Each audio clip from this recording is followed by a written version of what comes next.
The University of Manitoba campuses are located on original lands of Anishinaabe, Cree, Ojibwe, Dakota, Dene peoples, and on the homeland of the Métis Nation. We respect the treaties that were made on these territories. We acknowledge the harms and mistakes of the past, and we dedicate ourselves to move forward in partnership with indigenous communities in a spirit of reconciliation and collaboration. Our landscape program turned 50 last year, and we are celebrating this anniversary with a series of events and lectures throughout the academic year 2022-23. The lecture tonight is part of our celebration program. Thanks to the Faculty of Architecture for the support. And special thanks to our partners, Brandy and Diane Moore, for making this happen. About the Visiting Architecture Lecture.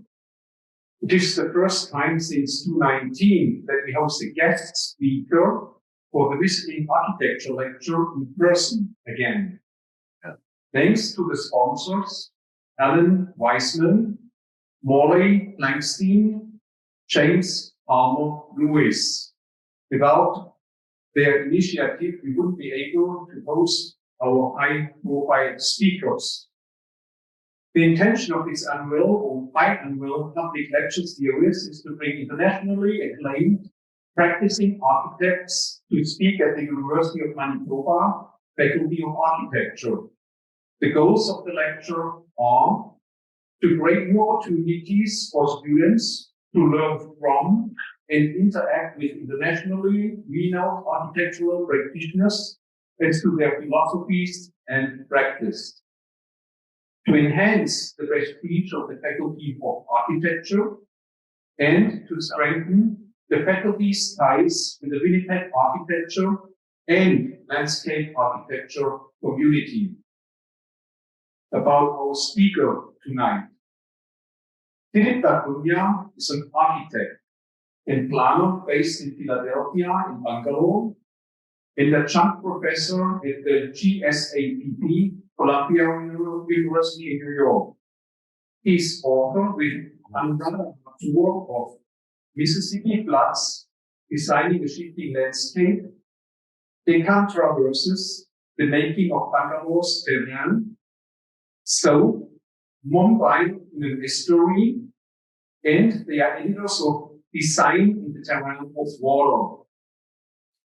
In 2019, Dilip's book, The Invention of Rivers, Alexander's Eye in Ganga's Descent, was published by the University of Pennsylvania Press. It received the 2020 ASLA Honor Award and the G.B. Jackson Book Prize. Where does design begin? Is the title of Dilip's talk tonight, and I assume that water plays a major role in this presentation. The originality of his, or I would say their views on the elixir of life might challenge our conventional perceptions on the terrain of water. With great admiration, I followed Dilip Cunha's and Anuradha Mathur's inspiring work for many years.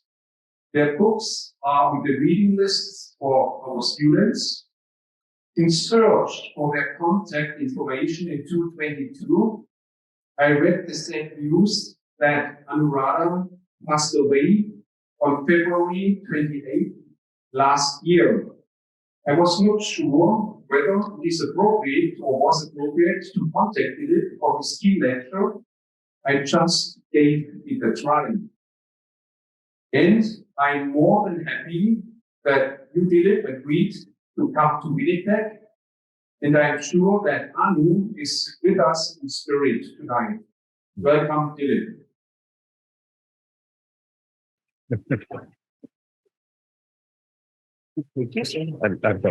Thank you.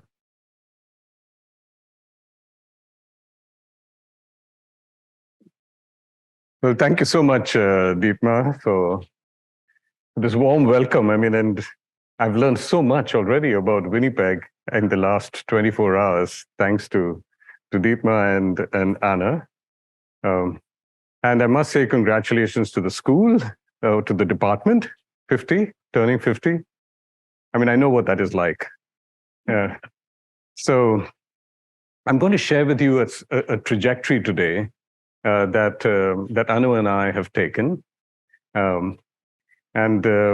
And yes, I mean, I think as Deepna says, she's always part of the presentation, and her hand, her mind, and everything you will see in the work as well.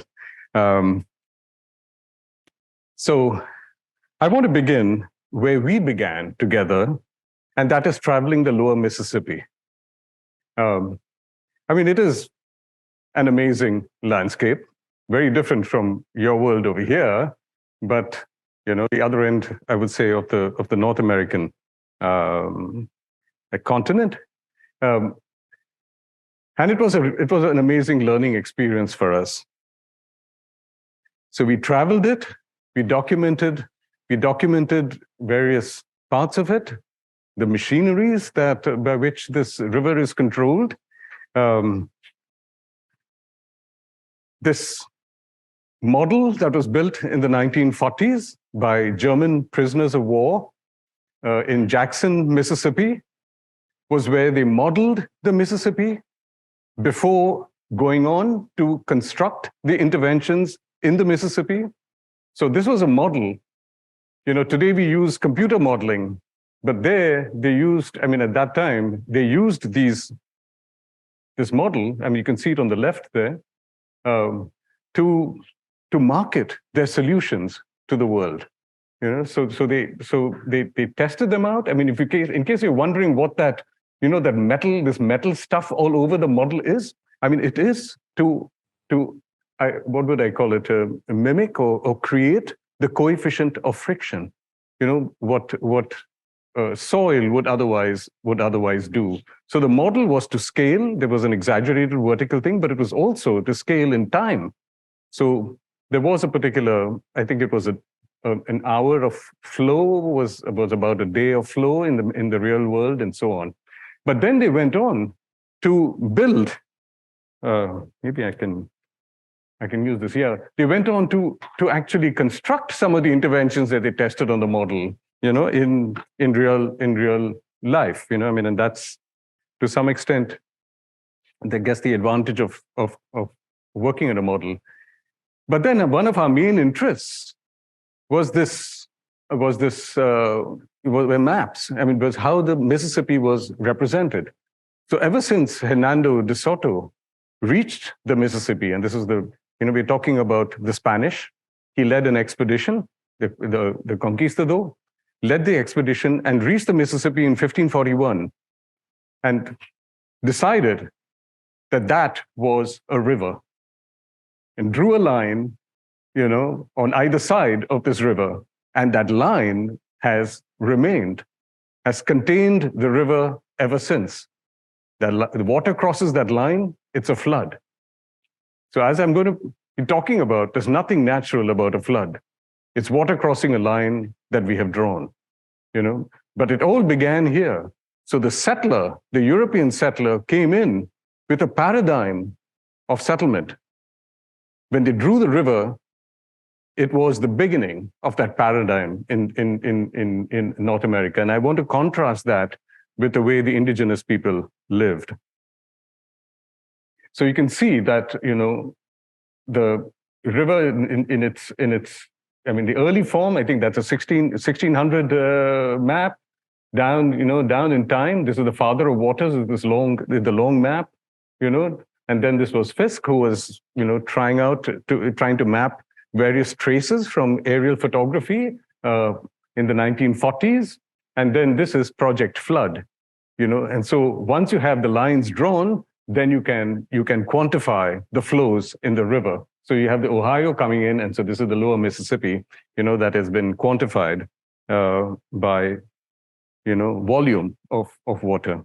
So then we went on to study 4 sites in the Mississippi and what it in the lower Mississippi, and what that led to was before that, I should say, we also did screen prints.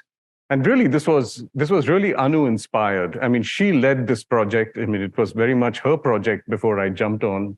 Traveling with her, working with her, doing the drawings, etc., with her. And it was this exhibition that then took place, and a book that came out of it.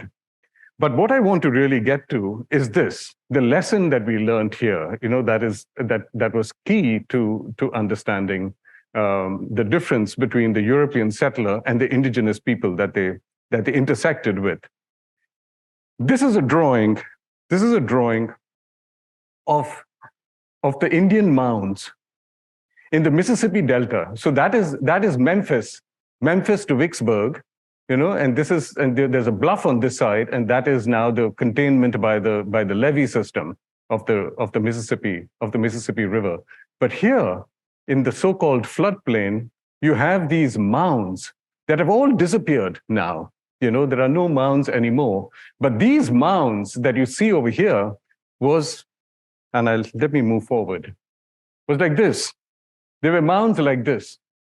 So here you have a very different system of settlement. You have the high mounds and you have water that is free. So in some sense, land is contained, whereas water is free. And water that is free, I call wetness. Wetness. So wetness is free. There's no boundary between earth and sky, or between this, what you see here in an image, and the humidity in the air. It's all one. So it's an ocean of wetness that these people are living on high ground. Over here, you have a river contained, and you have land now that was flooded in 1927, as you were flooded, from what I understand, in 1950, before most of you were born. But those floods are going to happen again and again and again. But they happen when water crosses a line that you've drawn. So what are these two images? What do they suggest? They suggest to us two Mississippis. So this is not, people often say that this is just another way of flood control. But this is not flood control because there's no flood. It's just water that rises and falls.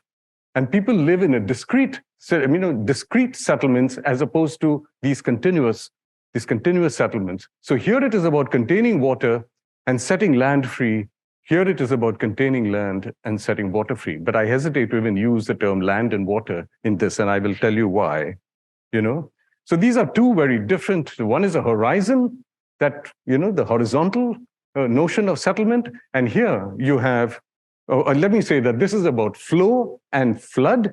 This is about rise and fall. So you can see section versus plan. So that is plan. This is plan-driven thinking that comes from the map. This is section-driven thinking that comes from living on the land. So here you are. You can see this in terms of how in terms of how it might operate. So here you have a river that you contain, and there's only one way that a line that edges a river grows, and that is vertically up. It becomes a levee system. So you draw a line, and then eventually you're always constructing a levee to protect the land, and then it keeps growing up and up and up, So now these levees on the Mississippi that were, 4 feet, 5 feet at one time are now today 50, 60 feet high, And this is the other way. You live on a gradient. So here you have a dualism. It's black and white, water and land. Over here, you have a gradient of wetness, high to low, increased intensity to lesser intensity, less wet to more wet. And I will come to that in a second in terms of how to understand wetness. So this led us, this early project, which was, late 90s, the book came out in 2001, it set us on two courses. One was, toward projects that demonstrate this alternate possibility of inhabiting ground, and the other was a design activism towards decolonization. And I want to share a little bit of both with you. So first, projects. And here I'm just going to share with you one project that we did in Norfolk, Virginia, following Hurricane Sandy, where there was a project called the Structures of Coastal Resilience that was run out of Princeton University. And we were 5 teams that were selected to work on projects, different projects on the East Coast. And we worked on Norfolk, Virginia. So Norfolk, Virginia is here. So if that is the Chesapeake, Norfolk is over here, at the bottom of the Chesapeake. So it's in Virginia. But we really looked at all of the Chesapeake. So the issue was the coastline and sea level rise. So Norfolk is one of the most vulnerable places on the East Coast after New Orleans. And here we're talking about water that is rising pretty rapidly, in the sea. And when water rises in the sea, there's one danger that's coming from the sea. The other danger is coming from the hurricanes, or I should say there's some danger from storm surges, but this other danger that comes from hurricanes, and which is rain. Rain cannot flow out to the sea. So this drainage systems often fail. So it's about holding rain thing. So it's this double hit that you get with sea level rise, both. So there's high ground questions and low ground questions. But the way people are thinking about sea level rise is fighting the sea, maintaining that separation between land and sea. So it's about reinforcing the coastline. So they're doing it in all kinds of ways. You're talking about building a sea wall, and then you're extending that to, more intelligently, to layered barriers, that you construct. So it's not one line now, it's multiple lines. And then, it's about turning infrastructure into barriers. So if there's a coastal road running in, can that coastal road take some amount of storm surge? And then you create another layer and you create another thing. And so you work like that. But that is fighting the sea. You guys have a lake over here, that's big enough to threaten you. Can you imagine fighting an ocean, that is so vast? All you have to do is just stand and look at it and you say, I don't want to be fighting this, And so it doesn't make any sense to be fighting the sea. And much of what you see in terms of solutions that are being offered today are for storm surges. Storm surges, you can break a storm surge actually by building situations in the sea. But sea level rise is a much more existential threat. And we have to be thinking very differently about sea level rise. So we said that the best way to rethink sea level rise is to rethink a coastline. Now, when a coastline is drawn, by surveyors, they draw it not as a continuous thing. They first cite points. They cite points on the coast, and then they connect the points with a line. That's how a surveyor works. A surveyor always works with points, and it then depends on how you connect it. So we said, instead of connecting it like that, why don't we start considering the connection going the other way around and breaking them up into this sort of situation, which we called fingers of high ground. So you have high ground, low ground, high ground, low ground. And we said, why can't we build this partnership between sea and land, right? So there's so many things, from boats, when you're talking about boats, to animals. You're talking about fish. You're talking about, various kinds of fish. You're talking about shellfish. You're talking about fish that actually move back and forth this way between saline water and fresh water. So we said that why don't we start thinking about the coastline like this? So what you have over here, instead of a coastline that is reinforced, you have in plan, you have a thinking in section. And this is going back now to being inspired by the indigenous mounds of Native Americans. And by the way, they are not the only ones who built mounds. They're found in Egypt, in ancient Egypt. They're found in Indus. They're found in the Ganges. They're found in every delta. If you go down to South America in the Amazon, you go up to Bolivia in the high plains. When there is wet ground, people always built high ground to live on. So they lived in a field of wetness, and they never saw a river. So if you think now that this is an alternate way, this is how it might be designed. So you have a finger of a high ground that works on a gradient from high to low. And then you have a finger of low ground between, it's like the web between your fingers, and that works from low to high. So two different gradients that come together, in this way. And then each one of them can define, their uses. So for example, if I have a school that is located over here, I can have my playgrounds in the low grounds that I can share with the sea. So when the sea recedes, it becomes open for play. When the sea comes in, I recede. So I work with that gradient of high to low. And it is something to be found along the East Coast. Because one thing we must remember is that we have destroyed all the low grounds on the East Coast by leveling land for settlement. That has been our way. So we have lost actually much of the low ground. So if we are building high ground, we have to have low ground as part of our containment. So you have various scales. So you have the Rappahannock, the James River, etc., that come down at one scale. Then if you go down into the creek scale, you have another set of fingers. And then so that's the way, if you want to call it that, nature operates. It operates by this high ground, low ground, finger-like structure, on the East Coast. So we just built on it. And we saw opportunities, where there are situations of high grounds that are already existing. And we said we can appropriate this in our design.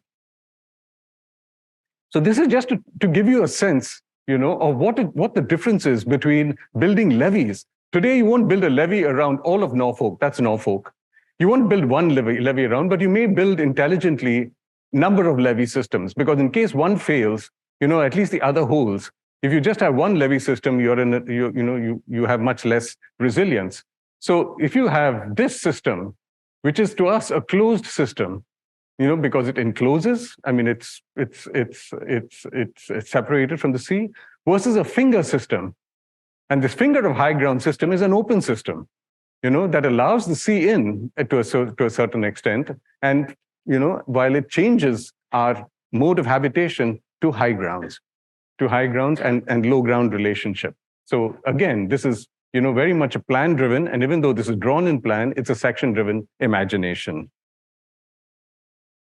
So we went around, looking for opportunities, and in four different directions around Norfolk, to the north, and the Delamar Peninsula to the west, along the fall line. We went down to the Dismal Swamp, and we began to look for different languages of design that we could work with.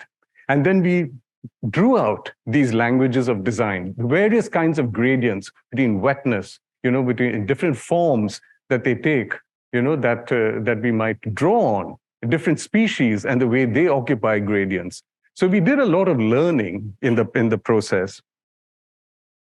And then we tested out ideas in shopping, arcades, in natural formations that existed, Tangiers Island, Virginia Beach. How would we act on the beach, etc. So we kept trying out things. But what I will show you is one project very quickly. But this was Lambert's Point on the Elizabeth River, that where all the coal comes in, to the harbor, and is shipped from here to to various parts of the world. And this is the situation actually with sea level rise. This is the situation with sea level rise. So we said that if we were going to actually work with this, we are going to construct these fingers now, raise these fingers and create low grounds in between. So what you see here is the project as it emerged, and in three different parts, and how we hold water differently in three parts. Like I said, it is rain that is an issue. So people are drowning on upper ground because rain doesn't have anywhere to go. So it was about holding rain, before the sea then falls and you can then release it, So it is setting up a whole temporal system. So even the high ground, low ground, fingers of high ground are temporal systems as opposed to spatial. So rather than think as planners and they think about land use as a spatial reading of place, we were reading the possibility of temporal places, that work by time. by tide, between tide and rain. That's the way, an estuary to some extent operates. So I won't go too much into detail. If you want to see this project, it's on structures of coastal resilience. But this gives you a sense of what it is. This were the sections before, and these are the sections after. So you can see the subtle differences between constructing low ground and high ground in this finger-like thing. And this was, the series of sections that demonstrate the various use. This was another project we just show you in one slide, called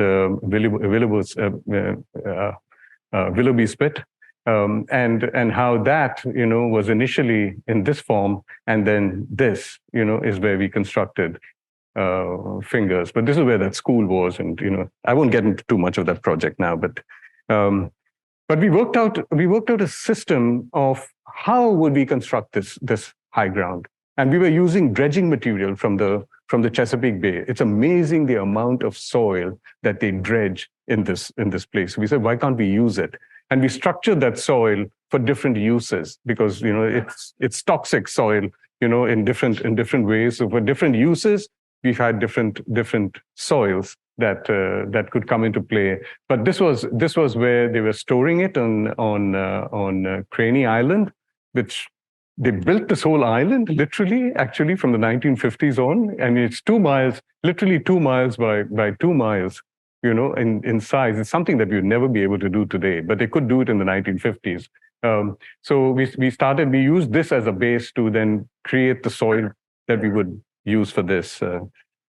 And this gives you a sense of what it means to work between rain and tide. The kind of calendar, the temporal calendar. And we don't have drawings like this. We have maps that tell us about space, but we don't have drawings that tell us about time. So these kind of notational drawings were what we were developing, in order to process time information. Okay, so and we called our project Turning the Coast, because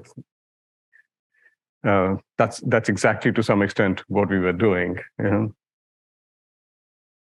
So now to the second part, of our work, that has to deal much more with the imagination and how we start thinking about place.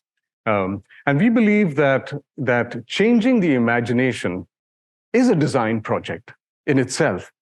While we build projects, changing the imagination, whether you're working with children or working with adults or doing through our exhibitions, it is a design activism that we believe is an important part of our practice. So what do we mean by decolonization? I want to begin with a proposition here, and that is that we are both colonizer and colonized. I mean, colonization has not spared anybody. Colonization has even colonized the colonizer. So we all have both in us, and maybe to varying degrees. But let me explain what I mean by that. It means that we speak two languages. We speak two languages at the same time. I mean, it is to some extent the curse of colonialism. And I'll tell you what these two languages are, and maybe through the talk.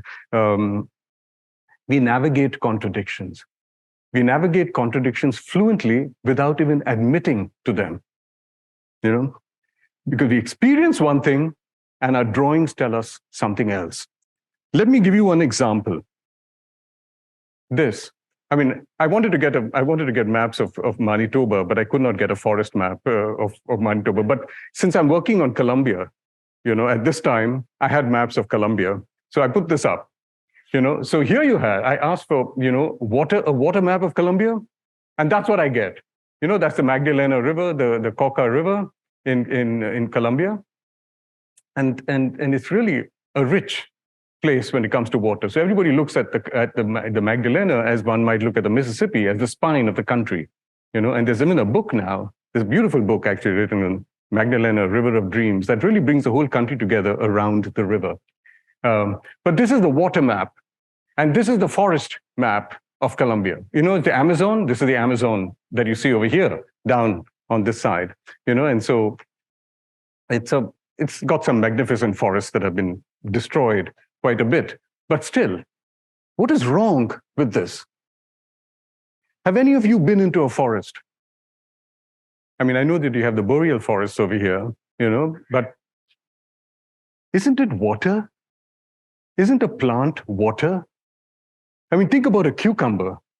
I mean, I was telling Deepma earlier, I mean, a cucumber is 96% water. If I go into Wikipedia and I ask, what is the amount of water in the sea? It's 96.5%. The rest are dissolved salts and, and what have you, So a cucumber has got as much water as the sea, but we don't call it a water body, do we? So I'm going into a forest, I mean, walking on squishy ground, isn't that water? So what is the meaning of a drawing like this? This drawing is what I would call a nonsense drawing. It defies common sense. Why are we not seeing water everywhere? Because it is everywhere. There's humidity in the air. It's in us. We are water. We live in wetness.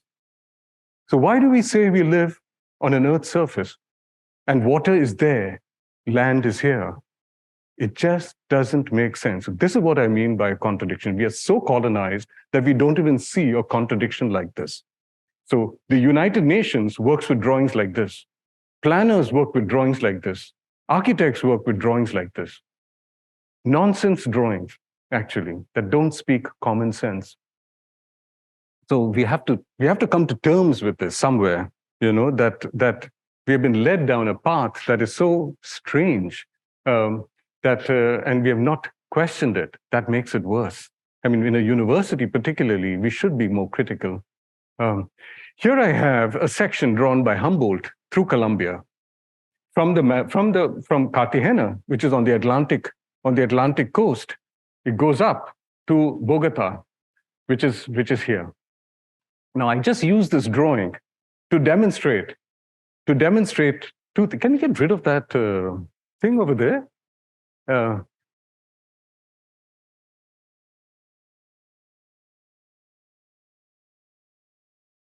Oh, thank you. I should have asked for that. Oh, it's a little bit there, but still. Okay, that's fine. So what I want to suggest is that when I say colonizer and colonized, I'm also drawing attention to two imaginations. One is a drain imagination. That is the colonizer's imagination. They came in by a river. For them, rivers were a point of entry into a country. It was a spine by which you could plunder and you could extract. And it is something that we are doing today. We're using rivers to extract, to plunder. So to some extent, we are our own colonizers. And then, it's also been made the spine of civilization and the drain of land. So we have put rivers in the service of land. They drain the land. And so we educate children from very young. Rivers drain the land, and they have become drains. That's what we made rivers into, And so you have that on the one hand, a drain imagination, and then you have a rain imagination. And that's how the colonized lived. They lived by a vertical dimension of rain. And so they lived in a different moment of the hydrologic cycle, and I'll come to that. So it was a vertical phenomenon. Rain was their home. So you held the rain, you lived in it, so wetness was something to inhabit.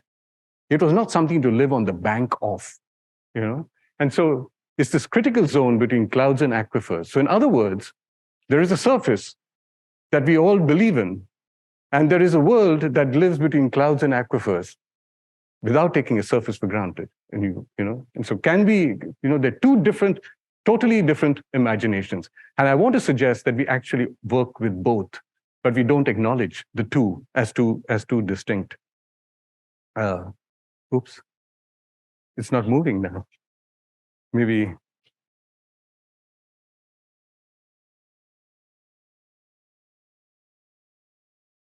Oh, thank you. So these two different imaginations also suggest, these two different worlds. So on the one hand, you have water somewhere that is contained in a river, where, so people live on land drained by a river. And over here, people inhabit wetness between clouds and aquifers. So here I'm thinking about water that is osmoting, water that is currenting, water that is blowing, water that is evaporating. So this is what I call wetness. We are consumed by it. There's two ways to receive rain.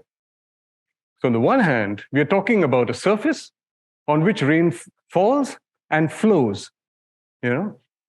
Over here, you're talking about rain that just soaks the air, and then soaks the earth, and so on. But that soaking has a very different way of moving. It holds, saturates, and exceeds. Holds, saturates, and exceeds. And in that process, it is not linear. It is non-linear. It moves in all kinds of directions. We have understood water simplistically as flowing like that, when it actually is doing this. So if we had to work with this movement, we are working with a rain imagination. So these are two times of habitation as well. So here I inhabit, this is Paul Klee's water cycle, or the hydrologic cycle. He shows it in 4 moments. So 1 is rain, 2 is flow formation, 3 is evaporation, and 4th is cloud formation. I'm sure you will all remember the hydrologic cycle. You must have learned it in 5th grade, 6th grade. So interesting. Every child around the world learns the hydrologic cycle, and so this is something that you will realize once you draw it, that we have learned to live in moment 2 of flow formation of rivers. So we made this the time of our reality, and we have made this ephemerality. So in other words, we see rain as coming and going. We are seeing snow as coming and going. We see it we encapsulate them in storms, in storm events, precisely because we can. We frame them because we've created a surface of space and time, and then we can then mark it. We can mark it mark water in space, and we can mark water in time. So we contain it to water bodies, and we contain it to water events. Whereas over here, you have, in the moment of initiation, which is rain, you have a different mode of being. So here you have and you live with the cycle. So that is how most indigenous people lived. They lived with rain and the cycle of rain. I should say precipitation to be broader, especially speaking here in the north. So it's this sense of understanding, of living in the cycle rather than living in a moment and then dividing the cycle into ephemerality and reality that really distinguishes these two imaginations. So 2 times of habitation, and now you have also 2 modes of habitation, and 2 modes of design. So on the one hand, we're designing on a river, working the separation between land and water. On the other hand, you're embracing this wetness, but learning to inhabit between high grounds and low grounds. So this high ground, low ground gradient, I can extend one side and I can extend one side, and both sides are open. So this moves vertically, that moves horizontally. Very different understandings of design. And again, just to revisit what I spoke about earlier with the mounds, it is that same understanding, two modes of design. So what I'm calling attention to here, the 2 weapons of colonization that have never been really looked at as weapons of colonization, the surface and the line. Think about what they are. They are geometric elements. I'm not talking about any line. I know we use lines, when we talk about, gestures, you talk about a line of trees, you talk about a row, and so on and so forth. Those are metaphoric appropriations of the line. The line is first geometric. It's Euclidean geometry.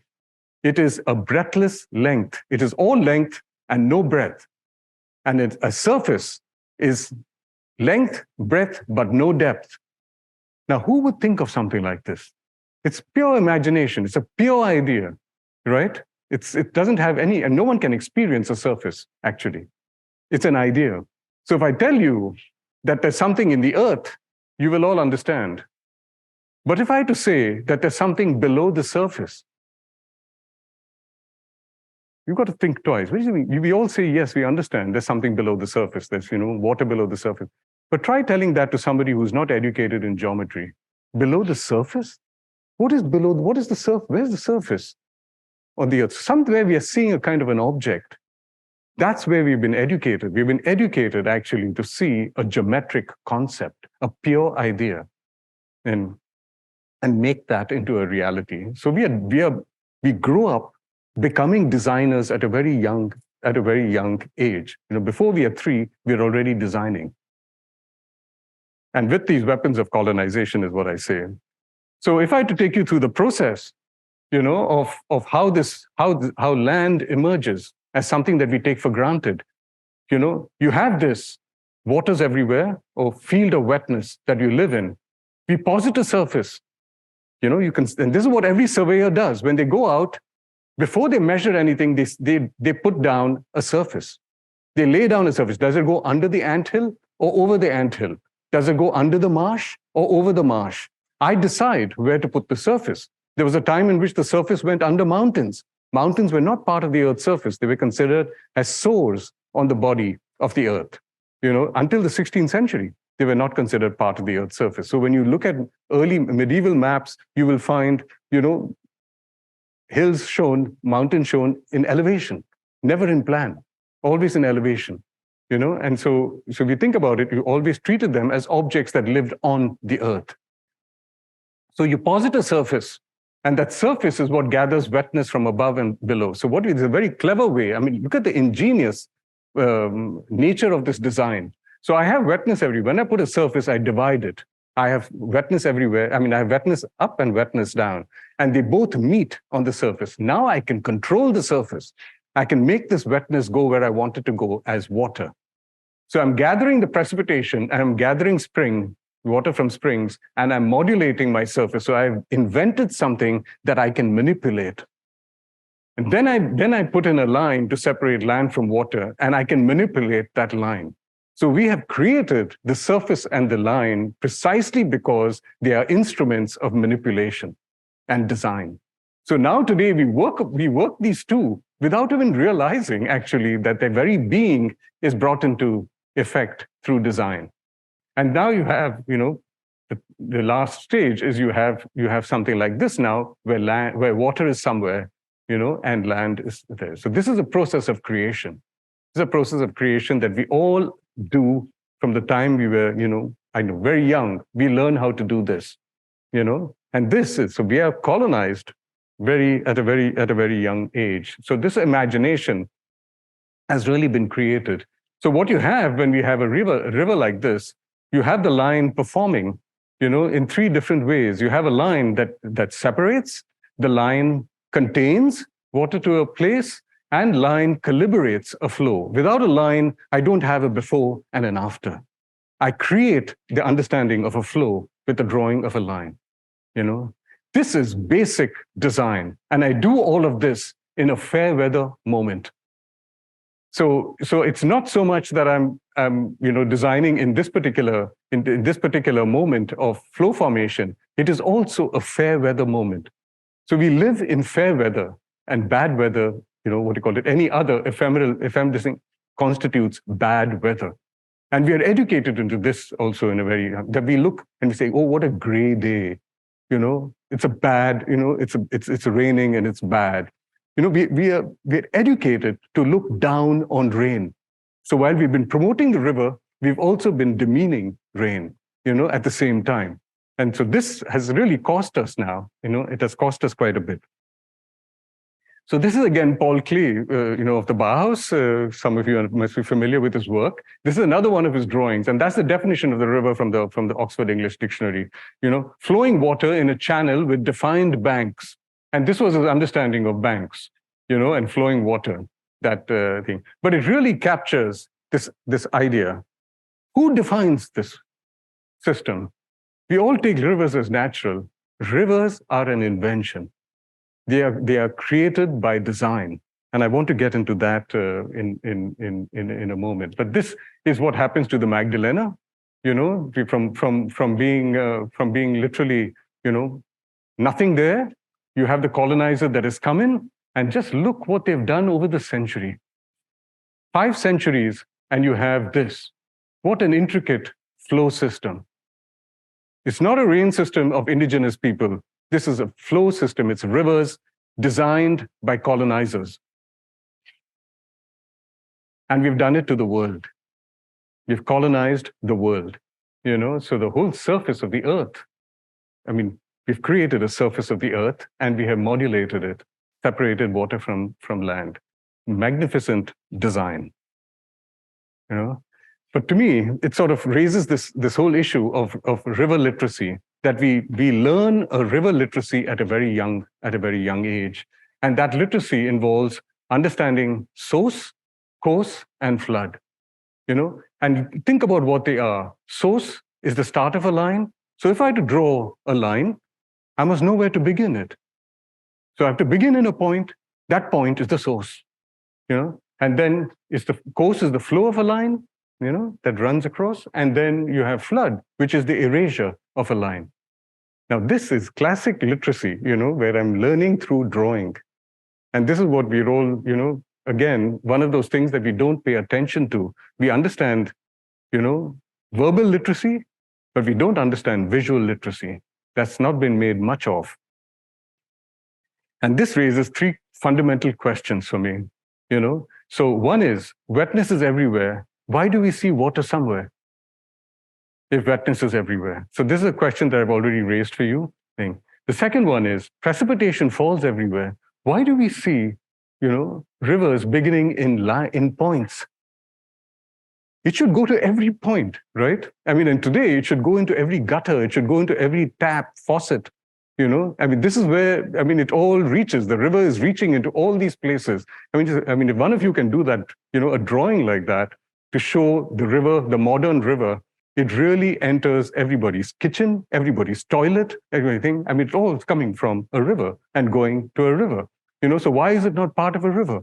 We never show it as part of a river, right? But the understanding now that you've got every point, it's like this addiction to the line, that somehow this is reality. Rain, it starts with rain and it falls everywhere. Why is this? And people today, they talk about this river beginning in this point. Doesn't make any sense, It's again, one of those nonsense ideas. And then, of course, flood is, like I said, water crossing a line that I have drawn. Why do we see flood as natural? So we're talking about floodplains. We have kept people from floodplains. We have, people who have designed like this in mounds. By creating floodplains, we've taken them out from there. It's the same thing that we're doing to forests.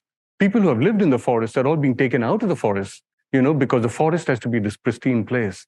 They have been forest dwellers. You see, so indigenous peoples actually have lived in some of these landscapes that have now been kept out of reach, of their reach, because of this understanding, of flood and stuff like that. So I wrote this book, The Invention of Rivers, to highlight these three issues. And so it had these chapters that dealt with the idea, with the ideas of the course, source, and flood at a more general level. And then I worked on the Ganga itself, being a river that we all know as Ganges, the Ganges River. So I took that and worked with it, and I say that we think of colonization as erstwhile colonization post Columbus and Vasco da Gama and people like that.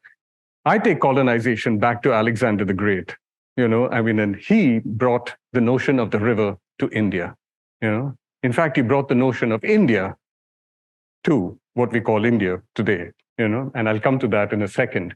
But this is how he came. He came, from the Nile. He came from Egypt. He came in the rain shadow, behind these the Himalayas, and then the Ethiopian highlands, between the Caucasus Mountains, and I think in this rain shadow is how he came. And then he crossed over here into reached Indus, and then he had to return back. But what he entered when he crossed the Himalayas was a field of wetness. He thought he was at the source of the Nile. I mean, he knew that it sort of began in rain, but he didn't, and that's what he thought he was at the source of the Nile. You know where the Nile is and where he's in India, but he thinks he's at the source of the Nile. But this is the world that he walked into. He left within 2 years. He had to abandon his project because, but he set India on a course. And that was this course, wherein you found now a surface that is divided between land and water over the centuries. So today I know exactly where water is on the Indian subcontinent while I formed this landscape. So it's all 2,000 years old, I mean, this landscape that we are talking about. So I'll just take you through how the Ganga has been made. Now we use the word Ganga and Ganges as synonymous. We think of Ganga as the Indian word or the Sanskrit word for the river Ganges, or you think of Ganges as the English word for for a river. We want to say no. Ganga is rain, Ganges is river. They're not translatable. That's one paradigm. This is another paradigm. And so here you see some, and the book has some great maps but in the mountains, in the plains, and in the delta, they have constructed the course of a river. From something that was a mush, we find something now that is so orchestrated that people live in this place. I mean, and they live dangerously. I mean, this is a place that's going to be washed out with sea level rise. This is the Sundarbans, which is, I mean, at sea level, and they're trying to protect themselves with these mud levees that's not going to last very long. But this also has been created from a plane of wetness. And so what we had at one time of water that rose only 2 feet in the year in Alexander's time, 2 feet, today rises 60 feet because we have destroyed all the holding systems of rain and made it into this river now that rises so much. Because once you have a plane of wetness and you make it into a river, you have that much of a, the horizontal squishing becomes this vertical rise. So, and that map, Dietmar, is by a German, I forget the name is eluding me, who did this magnificent drawing of the Himalayas, Himalayan peaks. I mean, this is 20,000 feet. I mean, and yet you have a line that goes to one point. 20,000 feet mountains that range from there to there, all sending water into this river, and you identify one point as the source. Isn't that incredible? So what you have today is a river that is the spine of civilization, and as well as a drain. It's one of the 10 most polluted rivers in the world. Endangered rivers, they say. It's killed all its life in it. And I mean, and to do something like that across a whole subcontinent, you can imagine, the kind of tragedy that we are facing. The same with the Magdalena, by the way. It's also so polluted today. But then what we have done is we've created an object that we can train. We can train it to go here and we can train it to go there. We can dam it. If you cannot build a dam until you know two sides of a river. So the Amazon is not dammed. You have a channel that is constructed off it, in this thing. And then once you have the clarity of two sides, I can build a dam. So I need two lines.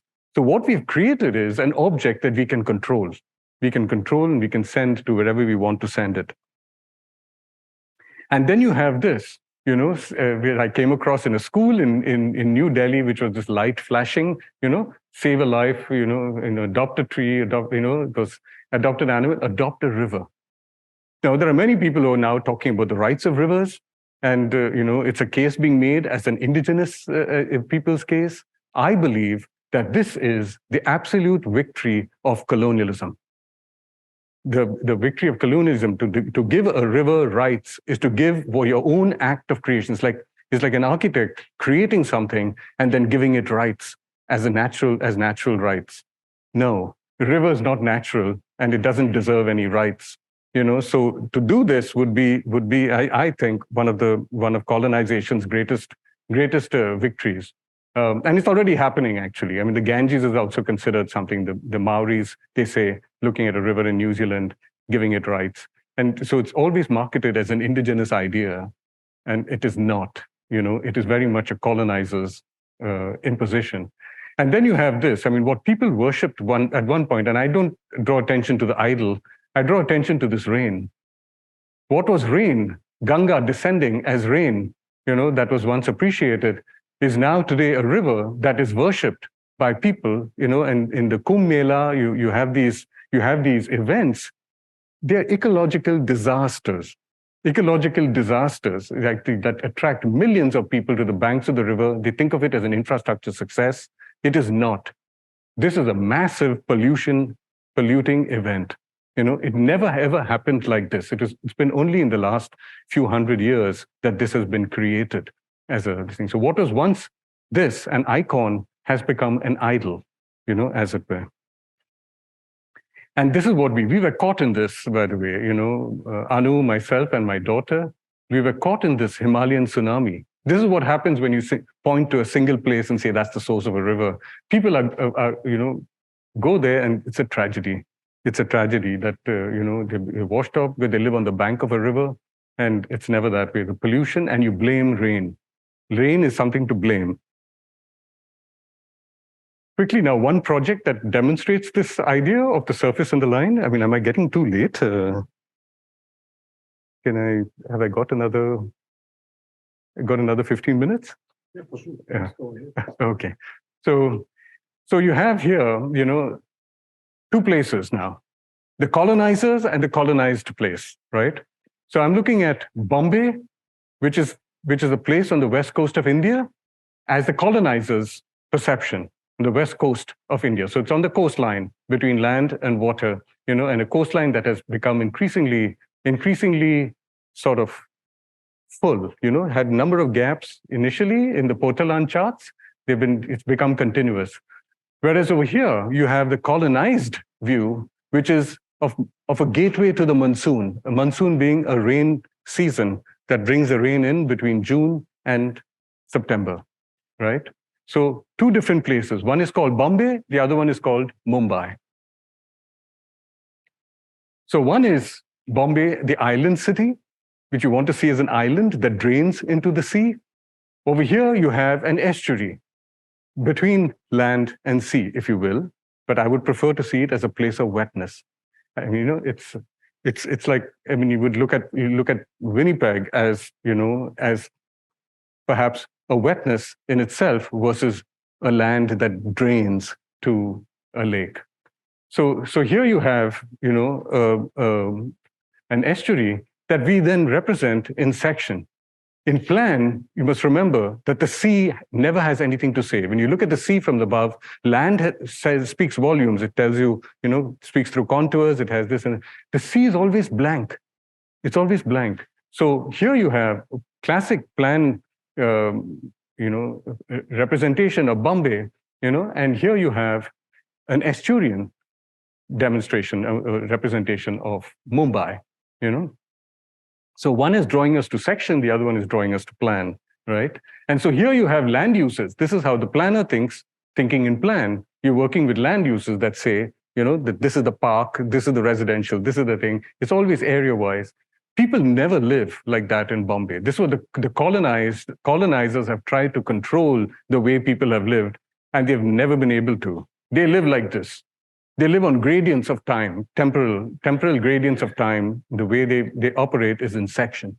So when they're pulling the boat up, and we are occupying land as the water recedes. They're living on a gradient. So we wrote a book, did an exhibition and a book on the distinction between an island and an estuary. And what we had to do was not just to rethink the future, we had to also rethink the past. What was this place in an estuary? And we made some amazing findings, by changing that imagination, by reading books obliquely rather than reading what people had to say. We found completely a new set of understandings of place based on an estuary. So there was a flood in 2005, so-called flood, where they blamed the small river. It was more a drain, 17-kilometer drain. They said it wasn't draining. And so, and this is the thing, when the colonizer faces a problem like that, immediately their solution is drainage. It's a drainage problem. Whereas the colonized don't see it as a drainage problem, they see it as a rain problem. It's a holding problem. We need to hold the rain. So one is thinking of getting rid of the water, the other one is thinking of holding the water, right? So we made the point of what it means to soak instead of draining it off. So you have, in their view, it was about creating riverfronts, bounded edges, and things like that. I mean, this is the government view of a drain imagination, really, the application of a drain imagination. Whereas for us, it was really about holding systems, drain imagination. So very quickly, take you through, 3 projects, just very briefly. How do you think through section rather than plan? We always start projects with a site plan, with, working with, what if we start thinking sectionally from the beginning? So that act of thinking sectionally, we took walks, right, like this. And so we created what we call photo walks. There's nothing continuous about these, but these are places that we walked through. We took sections through the photographs, not necessarily to the ground alone, but it was a play between the photograph and the drawing and the ground, And so, see, there are 3 different projects that I'm processing in parallel, right? So we identified actors. So these were the actors that we identified. I mean, you could see it in the earlier drawings also, that we identified actors in each of these places on a walk. So we worked in section. So we produced these sections, and then we understood activities in time and how these actors would behave in time. So we created these notational systems that operated in time. So these are the actors, and this is the time scale. And so the way it operates, the way place operates again, is temporally rather than spatially. So things double up. In the monsoon, you do this, but when the monsoon recedes, you do that. So there is a lot of flexibility. So when people told us that what are you doing in Bombay? There's no space. He said, there's no space, yes, but there's a lot of time, and we can work with time. And then, of course, we demonstrated what interventions we can do, and they were small interventions, things that were surgical to some extent, that made change.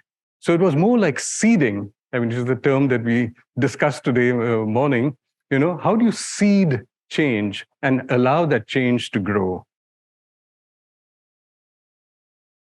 Finally, the Ocean of Rain project that develops from the invention of rivers, and makes the case that that the surface is an invention. So it's not about just the line, but it's about the surface now, taken much more seriously. So we often think of India as a colonized place. What I want to suggest is India is the colonizer, and the colonized is what we call Sindhu. Sindhu is a term that derives, it translates as ocean, but it's not an ocean that is geographic. It's a hydrologic ocean, the ocean of rain. So if I had to put things in a nutshell, a colonizer thinks geographically, a colonized person thinks hydrologically. Very different logics. And so I often accuse geography as being a colonizing discipline, that thinks Earth's surface. So it's about writing the Earth's surface. That's geography, writing the Earth. So it's very much driven by surface thinking.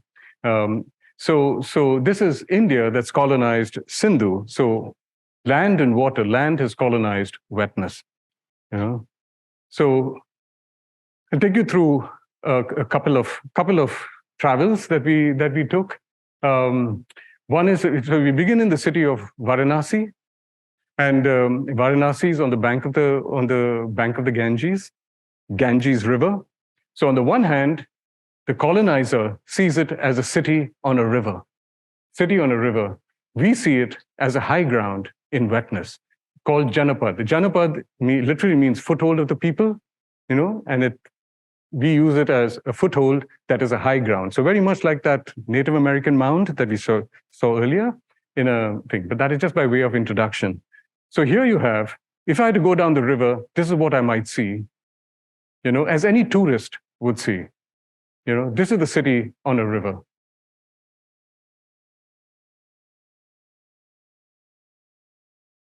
I'm beginning to like these 2 screens. We're there.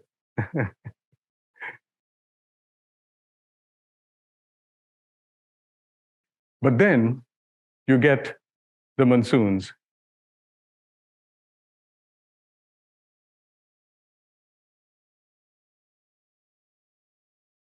So on the right side is photographed in December.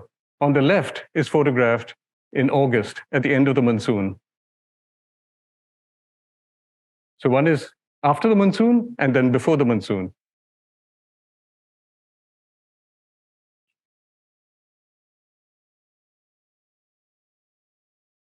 The same ground, eh?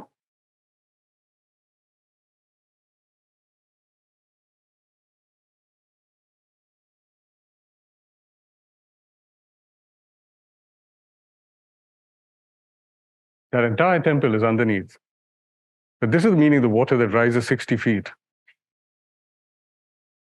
Oh, sorry, I missed that. Oh dear. Anyway, the end of that video actually shows them washing down the mud after the monsoon recedes. So the monsoon recedes and the waterfalls, they've got to prepare for the tourists who are going to come in November, December.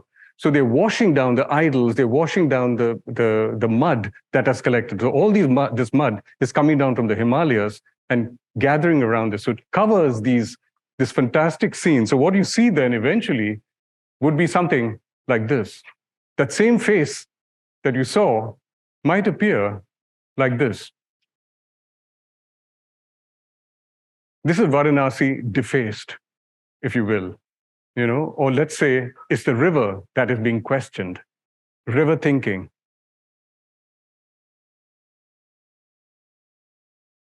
Or the river, or the drain imagination is being questioned, And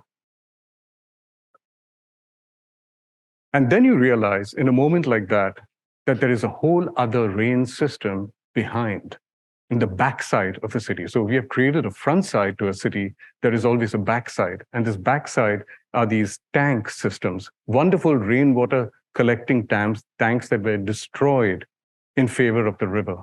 And there's a structured process of destruction that occurred. So what you see now is this, you're aware that there's this whole other tank collection system, rainwater collection, rain imagination, by which this place operated at one time. So using the same drawings to make different points. But this is how a Janapad, a mound, operates. It operates by gradients of tank systems, So what you have really, is a system like this of a rain system where the river is a questionable system. So you use the gradient of the mound, in order to gather rain. But this system has been destroyed in favor of that, of a river, of river thinking. We've done a whole lot of projects, but questioning the streets, by time rather than by space. I won't get into this in detail. I just want to show you the desert. Because when you think of wetness, everybody says, okay, we're thinking of rain. No, the desert is as wet as anything else. It's just that we don't think of it. And desert comes from the word desertum, which means left waste. Now, that's what this place was defined as on the western part of India. It was defined by the British as a desert. And you can see over here parts that are little known to Europeans, it says in this map, But then they discovered that there are millions of people who live here. Now, tell me, would they call this place a desert? Would they call a home a desert? Desert is a word that actually should be banned from our dictionary, because there are people who live in the desert, even in the Sahara, the Bedouins. By actually calling it a wasteland, what are we saying?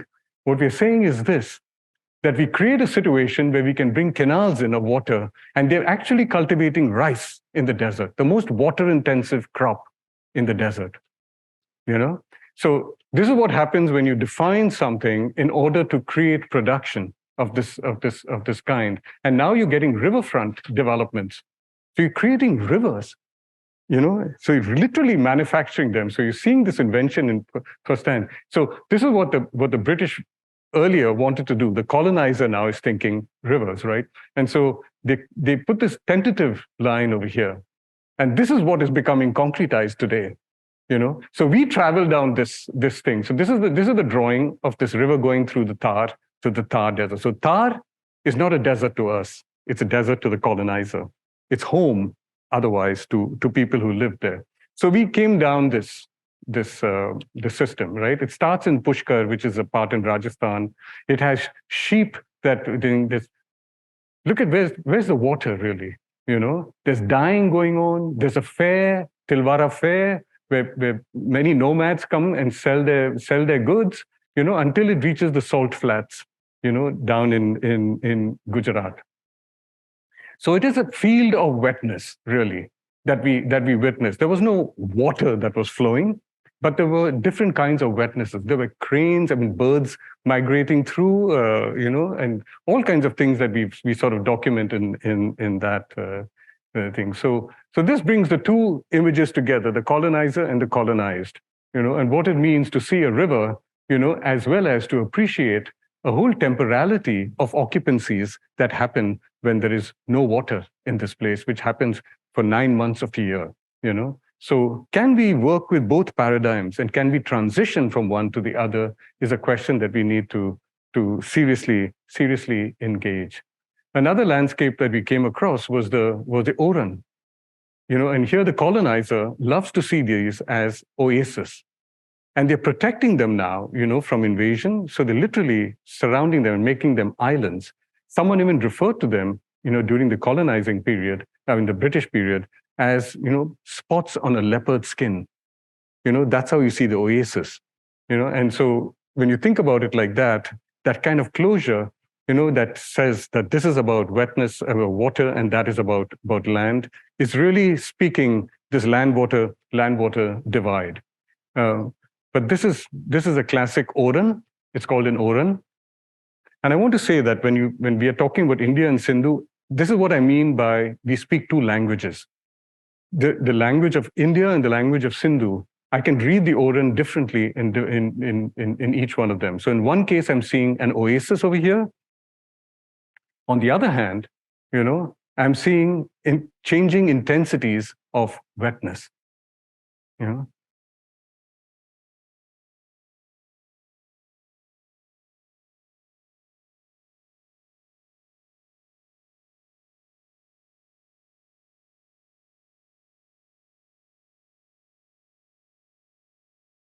And this is what you would see as migrants that come in. Birds that come from Europe, birds that come from Central Asia, birds that come from Africa. It's a remarkable place. How would you call this a wasteland, And even as an oasis, I think it's not an oasis. This is about changing intensities and movements across this ground. So if I had to look at the Oran sectionally, I'm seeing something completely different, when compared to a map that then wants to see it actually as a spot on a leopard skin.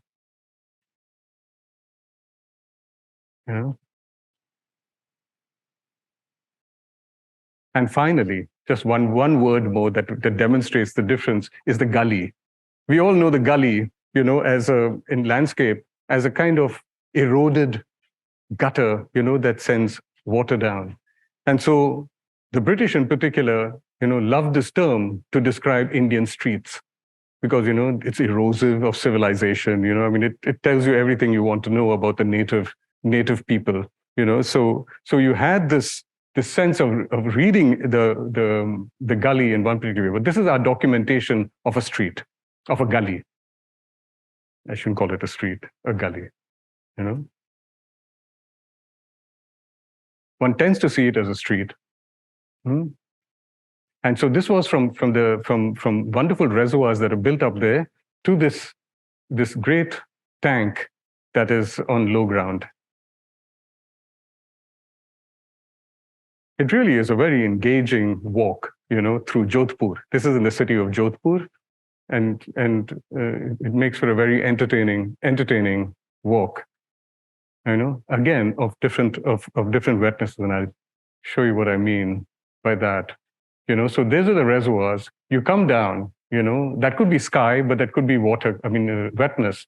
You have these underground reservoirs, that you don't see on the surface, but until you go down, and find routes that take you under, down to this wonderful tank system that rests on lower ground. So the gully to us is not a street. It's a place where all kinds of activities gather to be enacted simultaneously. So there are people playing cricket, there are people selling goods, there are people worshiping, all happening not in particular places, but they're working. They work as if the ground is common. And so you're continuously modifying and adapting. So if I'm playing cricket and someone is driving by, it's not so much that I'm feeling encroached upon or anything like that. I modify my stroke not to hit the vehicle. So I'm continuously changing my game, as it were. And that is what a gully is. So I just want to finish with this one slide that speaks to the importance of changing our imagination, and that we need a new imagination that requires, both an appreciation of section on the one hand, as opposed to plan, and the appreciation of an ocean of wetness rather than land and water. So thank you very much.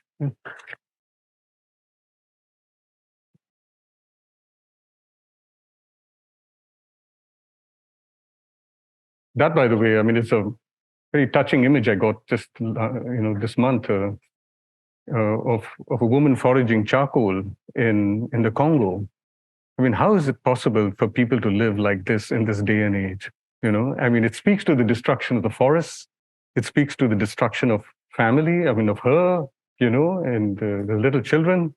It just seems so unfair. And this is a picture of Germany. But for once, we have problems that are common, that bring the two together, that on the same ground of climate.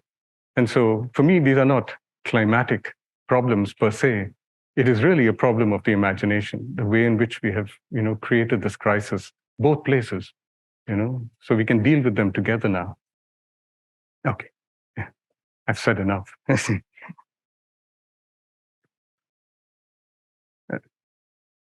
So thank you very much. Very fascinating and brain energizing. I think, are you willing to take on some questions from the audience? Yeah, welcome. I welcome questions.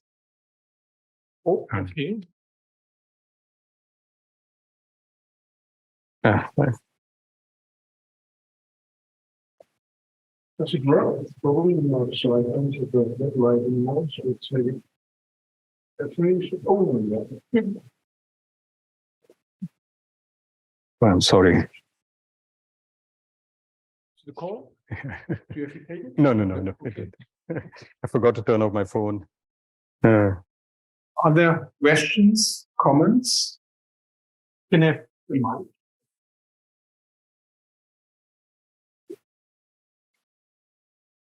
So, great presentation. My name is Arpan. And the first thing I'd like to say is that as much as I hate colonization and I love rivers, but I'll never look at rivers the same way. So many people have things. But then I think one thing that came to my mind was that it's been thousands of years, and I think people know up till today that rivers are like man-made and they were created. And it's so permanent in their so deep. So what can we do now to like kind of decolonize like design and architecture around it?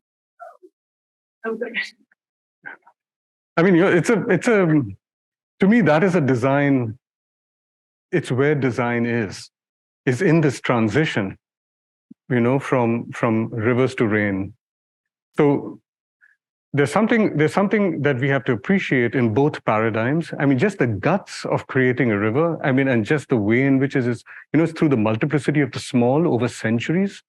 If you just think about the change that has happened in the last 50 years across the world, since India got independence, for example, to now, the kind of shifts, and then you just put it on I think 2,000 years, and you say, wow, that is, you can imagine that it has happened gradually and slowly, how rain has been killed and rivers have been created. We can change that now. We can now start, and it's already started. People are looking now to hold rain everywhere. They're beginning to see and what is fascinating is, while the developing world, or the former colonized world by this erstwhile colonization, is still talking about rivers, Europe is changing to rain, is learning to hold rain. And so after they have promoted this elsewhere, they themselves are now turning around and doing it. So I think that we've got to start thinking, 200 years, 300 years. It's taken us 2,000 years to get into this mess. Give me 200 years to get out of it. So it's a matter of how you transition. So even in the case of Norfolk, I forgot to mention it, but when we think of Norfolk, as fighting these two paradigms, we say, no, we're not talking against flood. What we're doing is say we might operate with flood, initially, that, okay, we're talking about a barrier to the sea, maybe, but that can become a high ground for settlement too. So how do you transition a high ground from being a protective element to being an inhabited element? So things like that, we have to work this system. We've got to work the system of shifts. So we play a double game. So in all our projects, we work with both rivers and rain. But, so even in the case of Bombay, while we were making a case for rain, we understand actually that in terms of design, that we have to gradually turn this infrastructure around. So it's not just about doing that. But what you're hitting on, I think, is the design challenge today, is the transition, But there are people who are not even thinking about it in that sense, which is that's the tragedy, I feel. We're still continuing to work in the same paradigm rather than transition.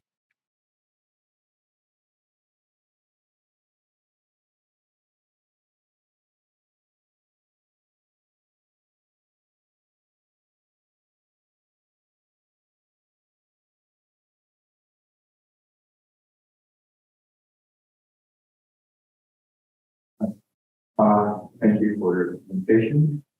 And the question is more about, we're talking about climate change, sea level rising, and basically with the kind of data we get any from like that.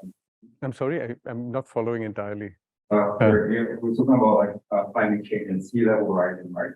We're talking about mechanisms like adapting to it and trying to meet the water and put the fight in it.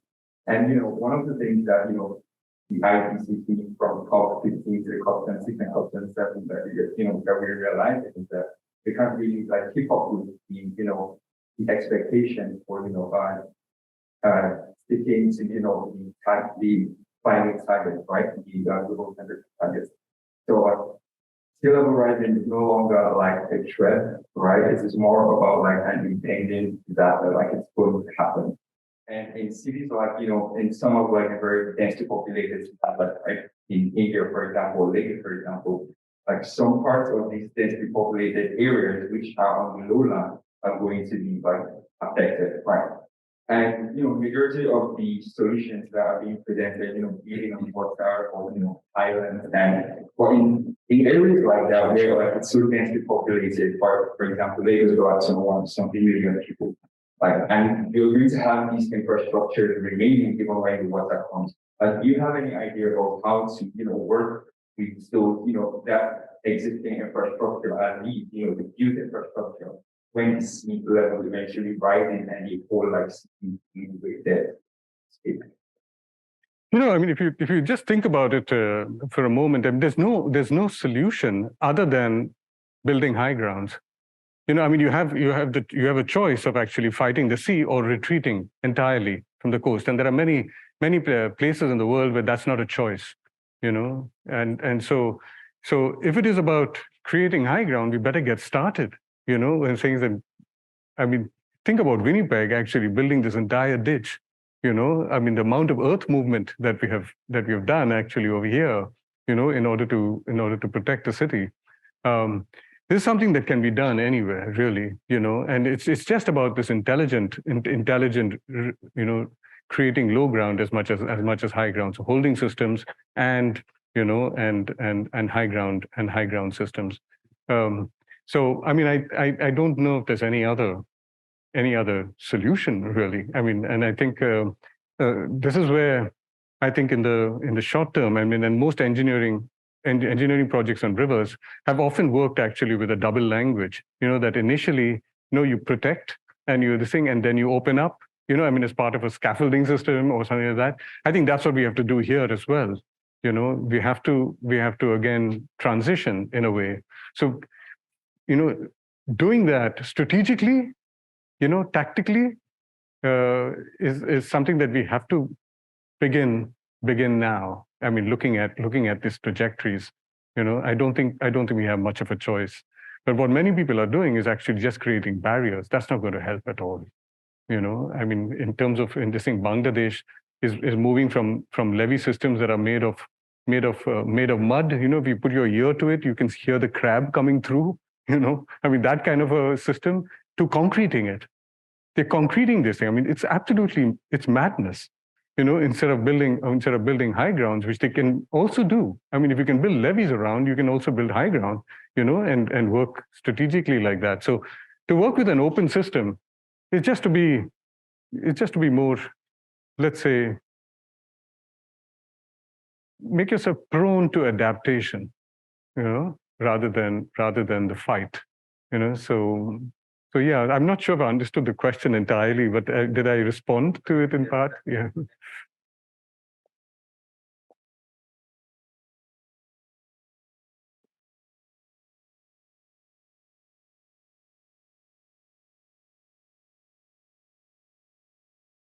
I wear hearing aids, so my hearing is not always very clear. Yeah. Thank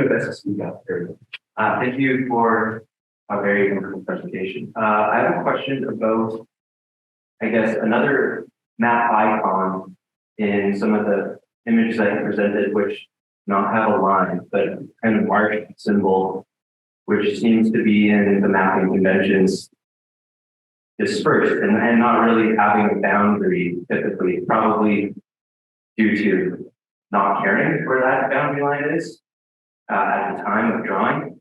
And then that just makes me think about if you have any thoughts around beavers. That's my question. Beavers. What do you think about beavers as somebody we could learn from in this context? That's a good question, actually. I mean, one is, the first question actually, the marsh, right? You're talking about the mangroves and the thing. I mean, and that kind of, and to me, I've always found that interesting.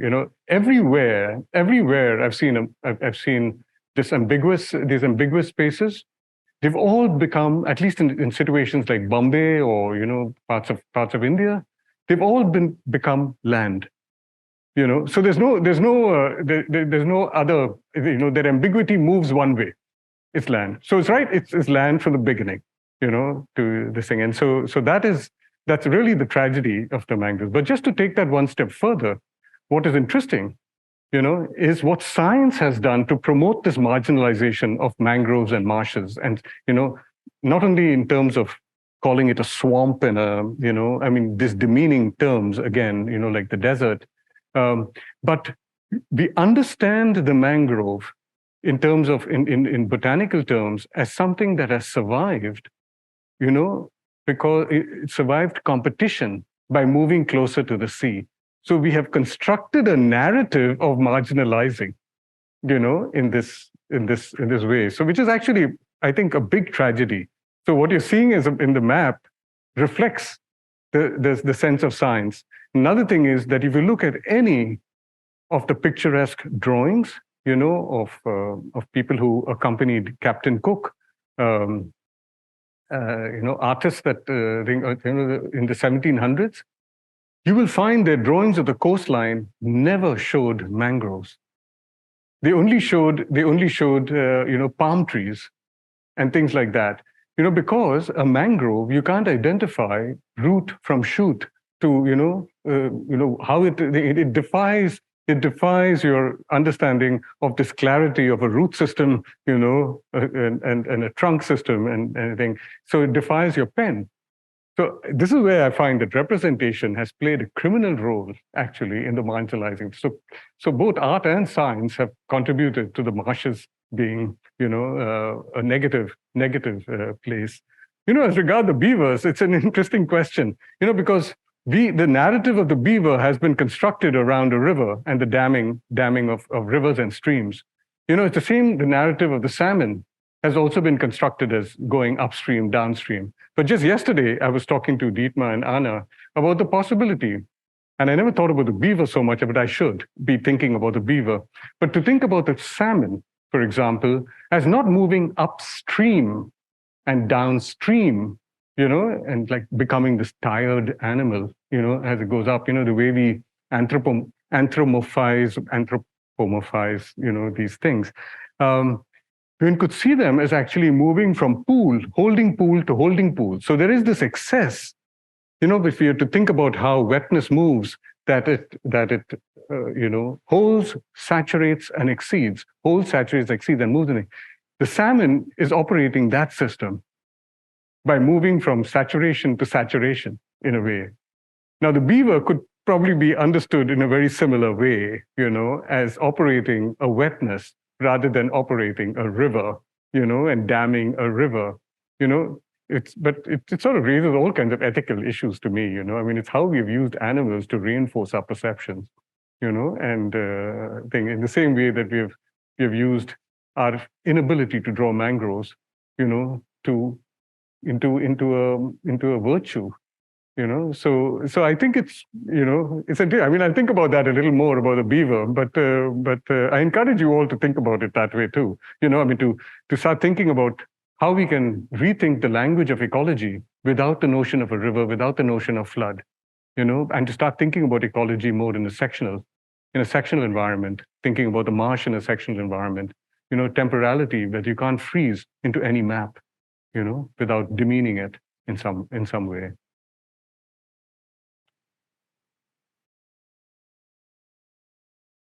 Any other thoughts or questions or comments or criticisms?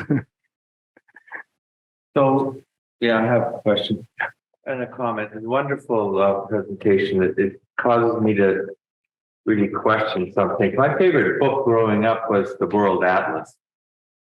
I loved spending time with the Atlas. I'm sorry? The World Atlas. Yeah.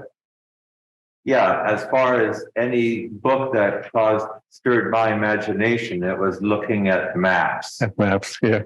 And to situate myself and to situate the world and to understand that topography existed below the surface and above the surface, and that there were different populations and so forth. Mapping is an essential aspect of forming.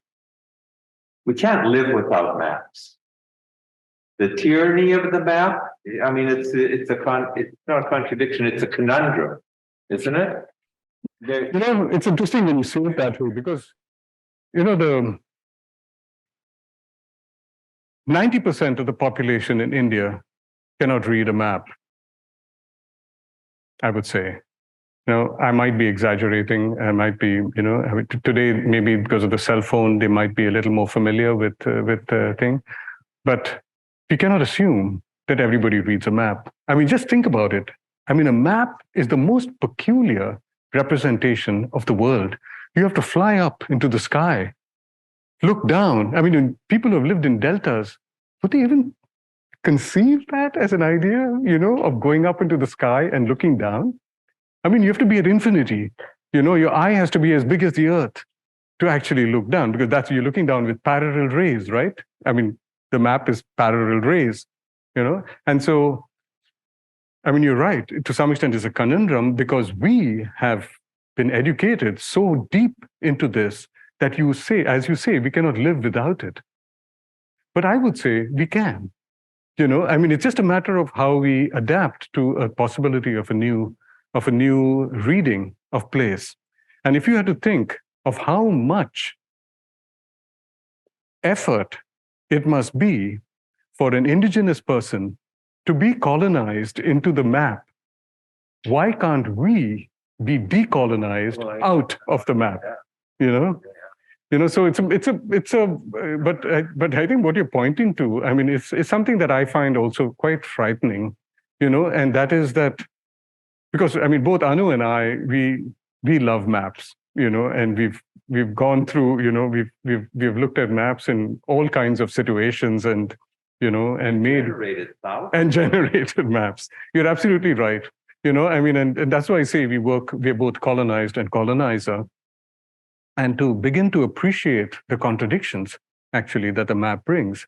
But more and more, I'm seeing the absurdity, I mean, and the effort that it takes to put an eye in the sky and look down, and I can understand the Greeks doing it because they had Mount Olympus, and maybe they had an opportunity to look down. But when I see the Sundarbans, or when I look at the Mississippi Delta, and you say that, where do they go to look down on anything? What I'm saying is, I mean, it's not possible. It couldn't have been in their imagination to do something like that. So to see a river, and that's another thing that somebody pointed out, and I point out in my book also, that we see a river with a source and a destination. There's no satellite image, no image in the world that can picture a river, because there's so much of cover, forest cover, this, that, and the rest of it has to be constructed. So nobody sees a river in its entirety. So it's an amazing project, I would think, is the only way I can describe it. But I think what you point to is the seriousness. I mean, the seriousness of questioning it. I mean, and that it cannot be taken lightly. It cannot be taken lightly. I mean, so that is why, frankly, I'm sort of testing this out. This idea that we are both colonizer and colonized. It has not been argued, as far as I know. We often point to the colonizers as, the Europeans, and I look at it as, the river has colonized rain, and we are continuously in this space, of both, and how else to explain our contradictions, actually? I mean, there's contradictions in drawings that I see, the love for the map, but also the love for the stain, the love for the clarity of the land and water, but also the ambiguity, which is, I mean, I love as a designer to work with that ambiguity, of wetness, that I have something to do, as it were, rather than something that is just given to me. I can change it, and I can say, okay, I can make this the wetland, and I can make that dry ground, and that kind of thing. So it becomes a wonderful opportunity. So we thrive on ambiguity, but yet we live off clarity, So it's but I mean, that's a lot of food for thought there, I would think.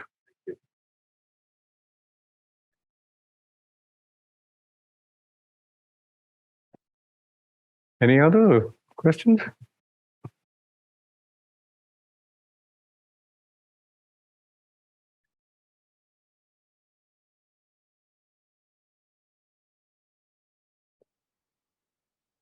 Mentioned a lot of food for thought. And Yeah. Okay. I think everybody's tired. I've gone so far over time. no, not a problem at all. Sometimes, the best question will appear overnight when you start to dream them. Maybe we should have a second session tomorrow morning when all these questions start to rise up, but I know you are very busy. So for now, I would say, Dilip, thank you so much again. This was fascinating. And we feel so happy that or honored that you found your way to Winnipeg and to do this talk and the presentation. Thank you so much again. Thank you. Thank you very much. Thank you.